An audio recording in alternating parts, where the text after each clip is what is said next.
This tiny device lets me record any composite video signal anywhere. Let me start with a little bit of backstory. Now, personally, I enjoy the art of videography and cinematography. Now, using my DSLR and phone for high quality HD footage is great, but sometimes you want a more specific look, something stylized, something old, nostalgic. And while my Super 8 camera is great at providing just that with high res and high quality, $100 per developed, digitized 2.5 minute at 18 frames per second roll is not feasible every day of the year. And don't even get me started on the camera buy-in costs. Mind you, these things are starting to get up to almost 70 years old, and trying to find a working one is very hard or very expensive. That's where these bad boys come in. These old camcorders are exactly what I use to get that cheap, convenient, old analog age look. I picked these two cameras up at Ecotech USA, my local secondhand electronics store over in Fountain Valley. They usually have just about any piece of tech under the sun that you could be looking for. And on top of that, every staff member there is super friendly. They actually even offer a warranty on most of the things you buy. My favorite part of going there is actually their massive clearance section. Also, just a little disclaimer, I'm not sponsored by them in any way. I just go there and buy tech. It's where I go. This is just a really cool place. For our first camera, we have the Sony DVD 403 Handycam. Originally retailing for $1,000 in 2005,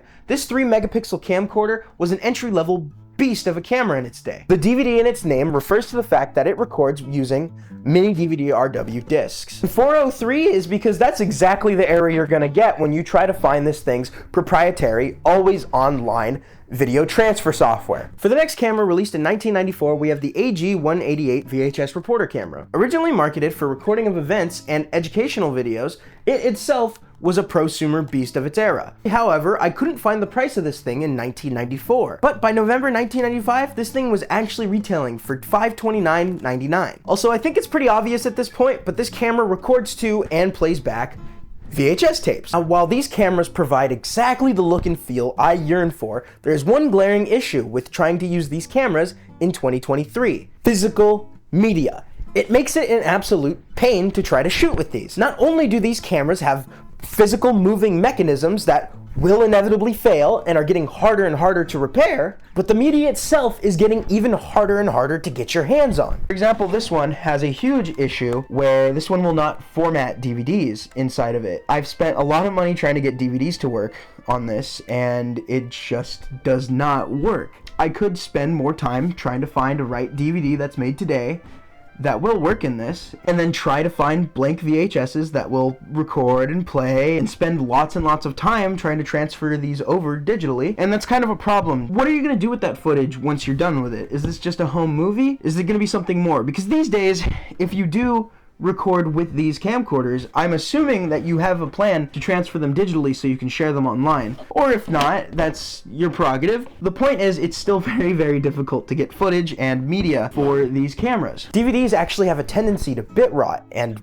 warp over time like you wouldn't believe. And VHS tapes just degrade with each use, no matter what you're doing with them, and overall are just getting more and more expensive as each day goes on. And it's not like they're making any more of this stuff. Anything you find today is generally going to be new old stock, but that's where the Mini DVR comes in. The Mini DVR allows me to take any composite video signal and record it to an SD card. By taking a 3.5mm jack to composite adapter, I can actually take any of my camcorder's video outputs and record it in glorious 640 by 480, which is plenty of pixels for whatever I need to use it for, and just about what these cameras are capable of outputting. This thing even has an internal battery, which charges over micro USB. The internal battery itself will actually last for a little over 2 hours of video recording in my experience. But if that's not enough for you, they even make a bare bones, non-enclosed version. Theoretically, you could put whatever battery you want on the thing. This thing gets even more crazy when you realize it wasn't actually even designed for this use case. It was originally made with quadcopter and quadcopter enthusiasts in mind. So, you guessed it, drone enthusiasts could record their drone footage. The way it works is after it's plugged in, you just switch it on, hold the left button for a second, and there you go, you're recording composite video. Anywhere, anytime, no VCR needed. And you know what? It doesn't look too bad. Unfortunately, there's actually an issue with mine where the AV out actually does not function. I plan to repair this at some point, but because of that, I actually cannot access the menu, which means I could possibly be missing out on some quality. But at the moment, I'm personally not really too worried about that because it does exactly what I need to do. And yes, I'm actually aware that there are better alternatives to actually achieving this result. But those are expensive, larger, and usually require their own external battery. This does everything I need in a form factor that's smaller than a credit card. And believe you me, that's way cheaper than a VX1000 with a tapeless solution, which by the way, costs multiple hundreds or thousands of dollars, which I will not pay for 480p video.